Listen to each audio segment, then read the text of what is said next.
Bonsoir et merci de nous rejoindre dans cette édition d'information dont voici le sommaire. 3 ministres devant les députés pour défendre leur budget sectoriel. Les travaux de la loi des finances se poursuivent. Les échos, c'est dans cette édition d'information. Conseillés de retourner au Bercail et accueillis à l'aéroport, les 60 Guinéens rapatriés de Libye ont été accompagnés jusque dans leur famille. Le programme de retour volontaire des Guinéens est piloté par l'administration du territoire et l'OIM. 150 compétiteurs ce matin. Le marathon est parti de Bambeto pour l'esplanade du stade du 28 septembre. Une initiative qui vise la relance du sport à l'université. Voilà pour les titres. Madame, Monsieur, bonsoir. La session budgétaire, les travaux se poursuivent à l'hémicycle. 3 ministres défendent leur budget sectoriel ce matin. Les arguments tournaient autour du renforcement de l'offensive diplomatique guinéenne, de la qualification de l'Institut national des statistiques et de la préservation du dialogue politique. Le point avec Abdoulaye Diallo. C'est un exercice et un devoir pour les membres du gouvernement. Ils ont l'obligation de présenter et de défendre leur budget sectoriel, ce qui permet aux élus du peuple de cerner l'action de l'exécutif. Face aux parlementaires, le ministre de l'administration du territoire promet dans son plan d'action 2017 de renforcer la cohésion sociale à travers la promotion des acquis démocratiques. Aujourd'hui, le peuple de Guinée a un oiseau rare dans ses mains. C'est ça les accords du 12 octobre 2016. Pour rien au monde, un Guinéen n'acceptera que ces accords ne puissent être menés à terme. Et nous avons dit que pour nous, le dialogue ne finit pas à la signature du dialogue. Le dialogue finira quand tous les points d'accord auront été exécutés. Les accords et leur exécution, c'est un point d'engagement et un point d'honneur pour le président du dialogue que je suis. Pour sa part, le ministère du Plan et de la Coopération internationale a pour priorité la collecte et le traitement des informations statistiques et démographiques.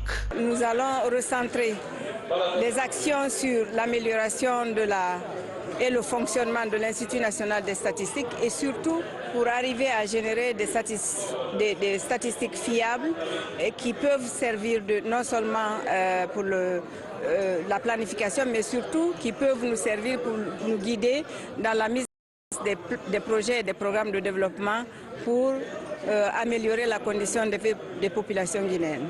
Le ministère des Affaires étrangères et des Guinéens de l'étranger compte tirer profit des visites d'amitié et de travail effectuées par les chefs d'État des pays amis. Bref, consolider les acquis de l'offensive diplomatique du chef de l'État. Aujourd'hui, l'Iran a dégagé 4 500 millions de dollars pour construire le siège du ministère des Affaires étrangères. Donc pour nous, ce sont là des acquis que nous nous évertuons à préserver. Créer des emplois à travers le développement des infrastructures. Le thème a réuni à Abidjan plus de 300 personnes venant du monde entier. Plusieurs secteurs sont ciblés pour accueillir ces emplois, notamment les NTIC et le transport en Afrique. Notre envoyé spécial, Ansouman Toumani Kabara, a pris part aux travaux. Suivez son compte rendu. Comment combler le déficit des infrastructures qui entrave gravement la compétitivité de l'Afrique sur le marché mondial? C'est la principale question qui était au centre de cette deuxième semaine du programme de développement des infrastructures en Afrique, PIDA. Sur initiative de l'Union africaine, du NEPAD et de la Banque africaine de développement, plus de 300 participants venus du monde entier ont fait des échanges fructueux sur cette problématique. PIDA, particularly. En principe, nous devons avoir plus de 93 milliards de dollars chaque année pour les projets d'infrastructure en Afrique. Mais il y a 2 ans, nous n'avons pu mobiliser que moins de la moitié. Donc les donateurs n'ont pas tout libéré, alors que tous les pays africains ont un besoin réel en infrastructure. La semaine du programme de développement des infrastructures en Afrique, PIDA, c'est aussi une plateforme de marketing et de plaidoyer en faveur de projets élaborés par les pays africains. C'est pourquoi elle a permis de tendre la main à la communauté mondiale des investisseurs, aux institutions de financement et aux agences de crédit.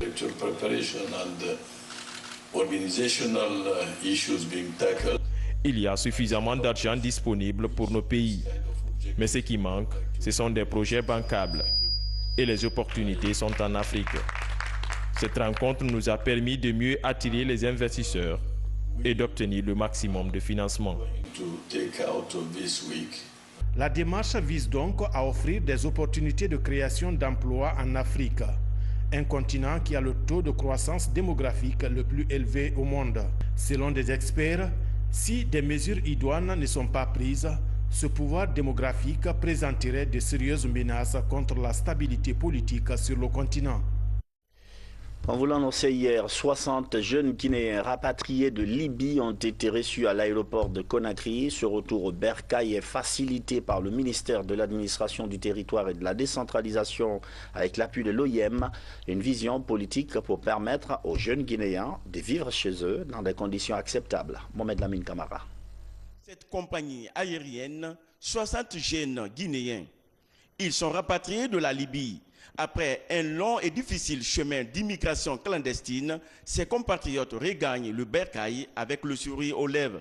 Mais ils regrettent profondément d'avoir effectué cette aventure. Cela représente pour moi d'abord une grande fierté, car je suis dans ma terre natale. Donc, et moi, en tant que moi, diplômé en sociologie, je ne le souhaite jamais faire l'aventure clandestine. Et je ferai tout possible encore, mes amis qui entendent ma parole, je vais toujours essayer de les conseiller afin qu'ils puissent abandonner l'aventure clandestine.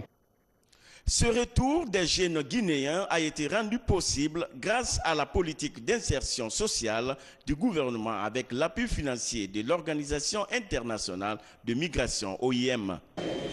Nous sommes pratiquement à près de 2000 et quelques ou 3000 qui sont déjà arrivés, qui sont déjà reçus. Le gouvernement, à travers le ministère de l'Administration du Territoire, reçoit ces personnes, on les accueille et on les met dans un centre de transit en attendant de passer 1 ou 2 nuits pour les permettre de rejoindre leur préfecture d'origine. Voilà, ces 60-là n'ont pas pu atteindre leurs rêves, ils n'ont pas pu traverser la Méditerranée. Ils se sont confrontés à des difficultés au Maghreb, en Algérie ou en Libye. Et ils ont replié vers le Niger. Le Niger, l'OIM qui est là, les a accueillis dans leur centre de transit, a informé l'OIM Guinée et nous avons préparé ensemble le retour de ces Guinéens pour qu'ils rentrent dans la dignité dans leur pays. Après toute cette formalité, ces jeunes sont conduits au foyer des jeunes de Matam où ils seront mis à la disposition de leurs familles respectives. Un atelier d'évaluation, la rencontre a pour but d'identifier les besoins du pays pour la formation des acteurs du public et du privé. En clair, il s'agit de partir des recommandations de tous les séminaires organisés cette année et d'y apporter des réponses. Les précisions de Abdoulaye Diallo et Tawel Kamara.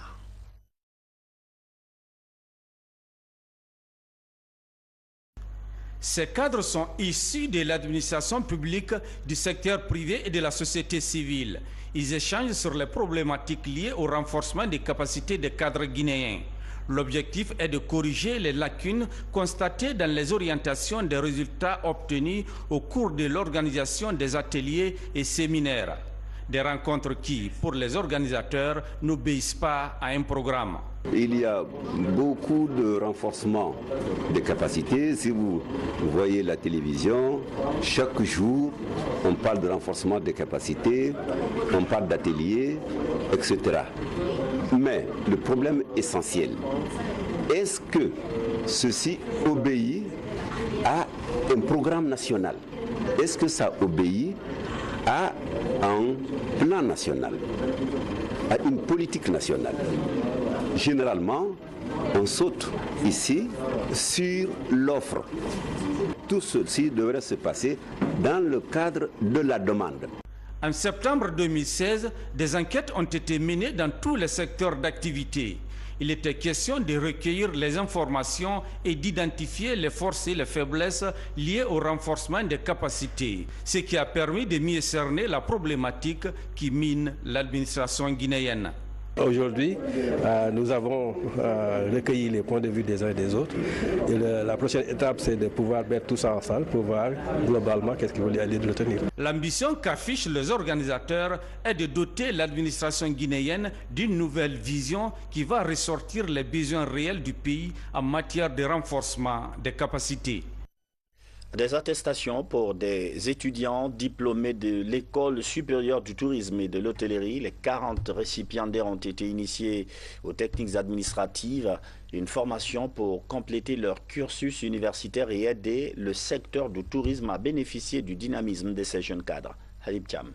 Après un diplôme d'hôtellerie, Mohamed Salou Sek franchit un nouveau pas dans sa formation professionnelle. Son handicap ne l'a pas freiné dans sa soif pour l'éducation. L'accès à l'université, ce n'est pas trop facile. Finir aussi l'université et apprendre quelques éléments aussi comme tel, la formation du jour. Donc je tiens vraiment à me féliciter moi-même.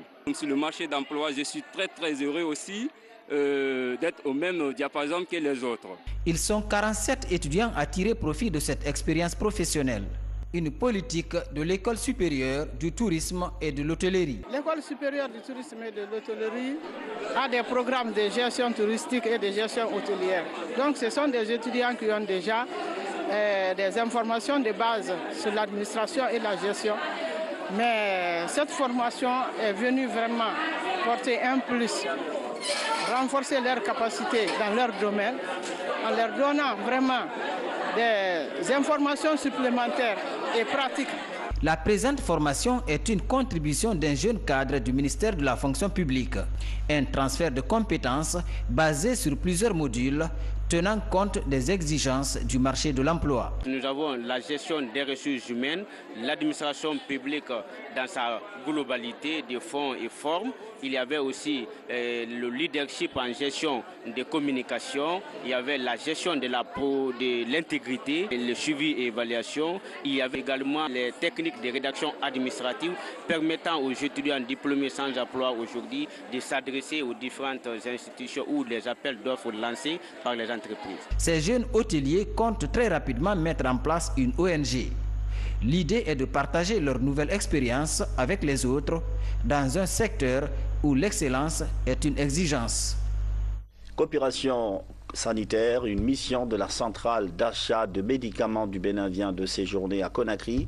Elle s'est entretenue avec des responsables de la pharmacie centrale de Guinée. Les entretiens ont porté, entre autres sujets, sur un échange d'expériences dans la gestion du fonctionnement des centrales. Le point avec Souridieu Kera. C'est une mission du comité de gestion de la centrale d'achat de médicaments essentiels et consommables médicaux de la République du Bénin. La mission vient s'inspirer de l'expérience de la pharmacie centrale de Guinée. Les domaines ciblés concernent l'organisation et le fonctionnement de la structure, le système d'achat et de distribution ainsi que les rôles et responsabilités de gestion. Au terme de la mission, nous avons vu que la pharmacie centrale de Guinée est en train de faire des progrès en vue d'avoir une grande marge de manœuvre pour approvisionner tout le pays en médicaments essentiels génériques. Et ça, nous avons échangé et nous savons la meilleure forme qu'il faut pour pouvoir y parvenir. Cette mission est perçue comme un rendez-vous du donner et du recevoir entre la centrale d'achat du Bénin et la pharmacie centrale de Guinée. En dépit des opportunités dont la mission béninoise a bénéficié de la partie guinéenne, cette dernière s'est fortement inspirée de l'expérience béninoise dans le domaine de la réglementation statutaire. L'un des points forts de la centrale d'achat du Bénin, c'est le statut de la centrale d'achat du Bénin.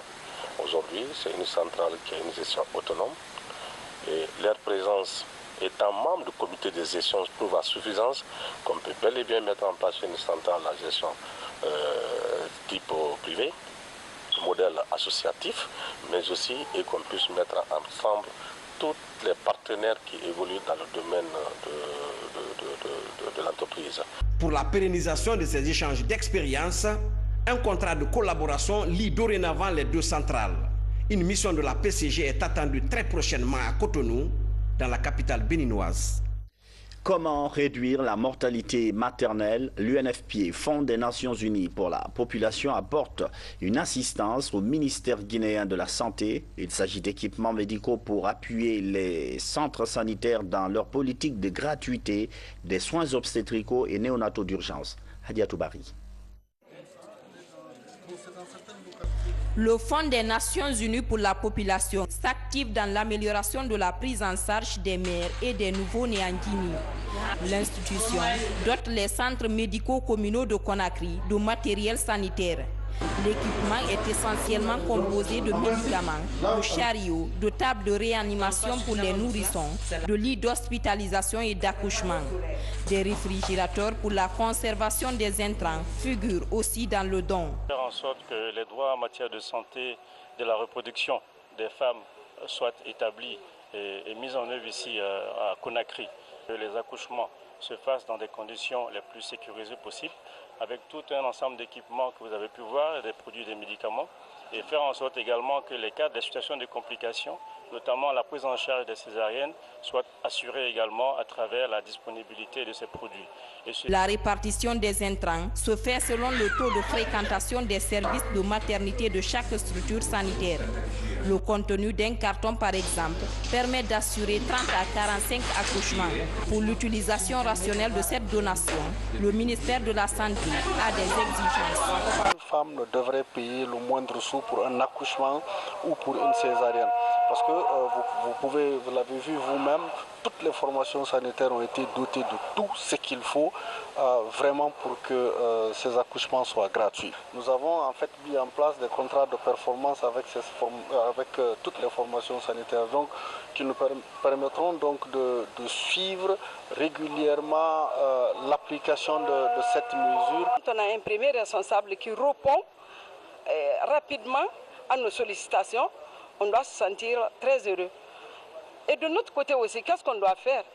Respecter les principes que le ministère a mis en place. La gratuité, elle doit être totale. L'action va s'étendre sur les régions administratives de Kankan, Zérékoré et Labi. L'acheminement des kits destinés à ces zones est prévu dans les prochains jours.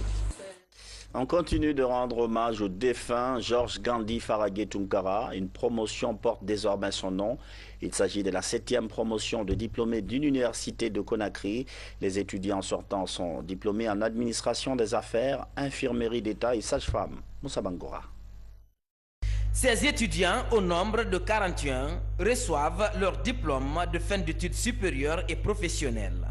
Ils sont licenciés en administration des affaires, en BTS, transit commerce, comptabilité, infirmier d'État et sage-femme. Dès demain, je commence à passer des coups de fil, je commence à démarcher pour trouver un emploi parce que ce n'est pas le diplôme que je vais manger. Il faudrait que je subvienne à mes besoins par, disons, des moyens financiers. Et pour ça, il faut un travail. Satisfaits des résultats, encadreurs et personnes ressources invitent les étudiants à redoubler d'efforts pour répondre aux exigences du marché de l'emploi.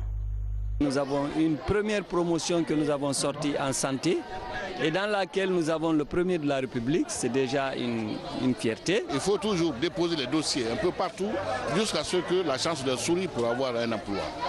Donc ça, c'est le message que je dois leur passer et leur demander d'être disciplinés dans la vie. Cette nouvelle promotion porte le nom Georges Gandhi Faragé Tunkara, ancien ministre de l'enseignement supérieur et fondateur des universités Mercure. La promotion du genre. La CEDEAO offre des ordinateurs portables aux meilleures étudiantes et élèves filles du pays. Une action pour encourager les bénéficiaires dans les études. Les équipements sont évalués à plus de 300 millions de francs guinéens. Mohamed de Camara. Une cinquantaine d'étudiantes et lycéennes du pays bénéficient des ordinateurs portables et des enveloppes symboliques. C'est un geste de la CEDEAO à travers son centre de développement pour la promotion du genre, qui récompense les meilleures étudiantes et filles élèves de la Guinée. Issues essentiellement des milieux défavorisés, ces jeunes filles sont lauréates chacune de sa promotion dans les établissements supérieurs et secondaires du pays. Je suis tellement contente de passer. Ça m'encourage de plus à étudier. Je ne vais plus perdre d'espoir. Je n'avais pas d'ordinateur. Mais maintenant là que j'ai reçu cet ordinateur, ça va beaucoup donner beaucoup de chances de faire autre recherche. Cette action de la CEDEAO, pilotée par le ministère de l'Action sociale, vise à éliminer la disparité genre dans le domaine de l'éducation, mais aussi booster la compétence des filles à l'école. Lorsque je vois tout cet effort de notre gouvernement et de ses partenaires en direction de la jeune fille, qui, je l'ai dit tantôt, c'est vraiment la pupille de la nation, moi je ne peux que m'en réjouir. Nous sommes dans la logique des conventions qui ont été ratifiées par notre pays, la conquête pour l'équité et l'égalité, mais surtout aussi la lutte contre toutes les formes de violence à l'égard des filles. Ce don d'une valeur de plus de 300 millions de francs guinéens permet d'encourager cette année les meilleures étudiantes de Zérekouré, Mamou, Kankan, Bofa et de Conakry. Religion. L'Alliance des églises et missions évangéliques de Guinée vient de célébrer son culte commun d'action de grâce. L'événement a eu lieu au Palais du Peuple et a connu la mobilisation de plusieurs centaines de fidèles chrétiens. Des prières ont été dites pour la paix et la prospérité en Guinée. Ça marathonne.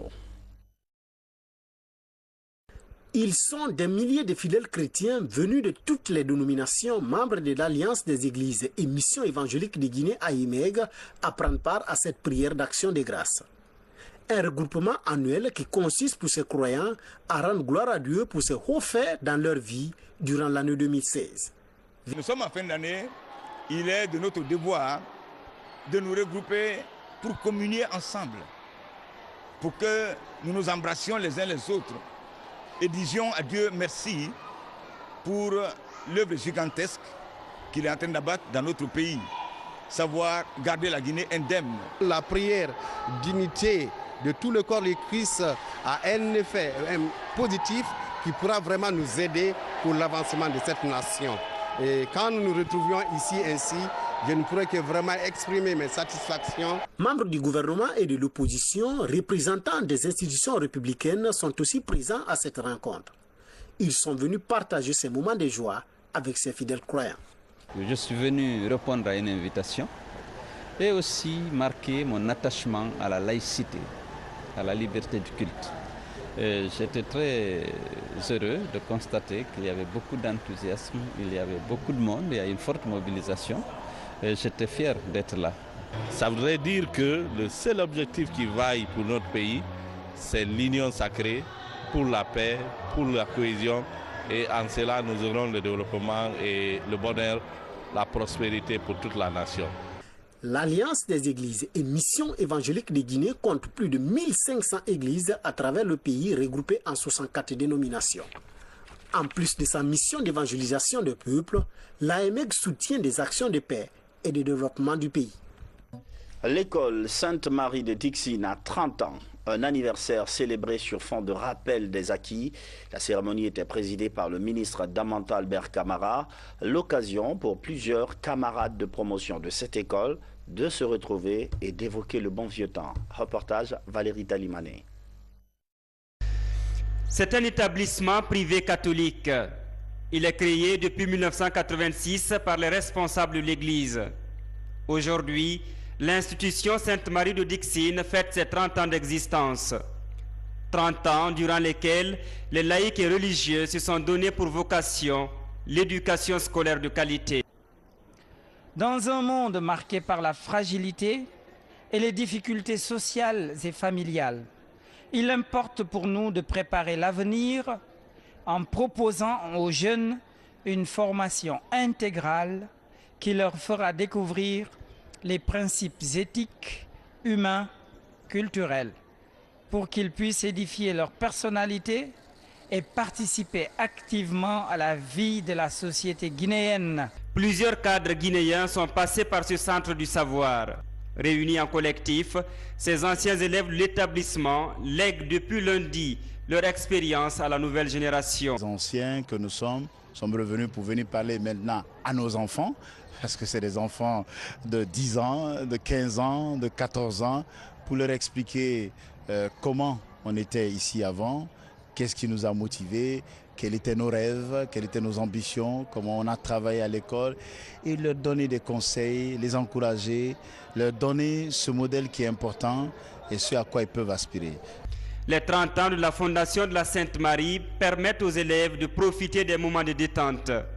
Des festivités animées par des conférences, du théâtre, des kermesses et du sport.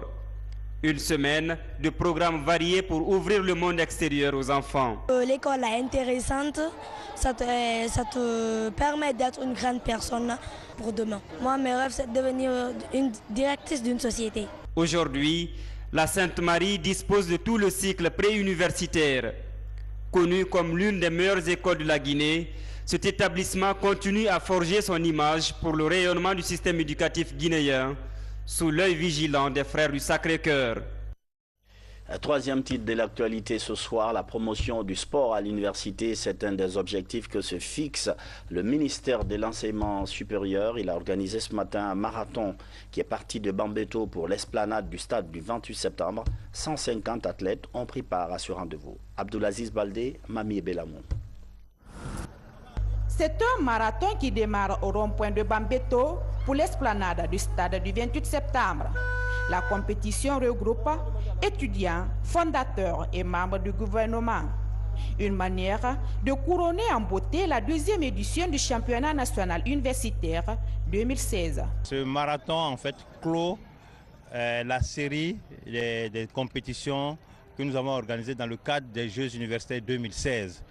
Et là aussi, c'est toujours pour dire aux gens, aux étudiants, aux élèves, etc., qu'il est toujours bon d'avoir un esprit sain dans un corps sain. Au bout du championnat, 150 étudiants athlètes sont sélectionnés dans les différentes universités publiques et privées. Nabi Bangoura de l'Université libre de Guinée arrive en tête en parcourant 7 km seulement en 23 minutes 15 secondes. Je ne m'attendais pas à cette victoire parce que pour moi, j'avais mis en tête que vraiment je vais trouver des grands ici parmi moi parce que moi je ne suis pas athlète.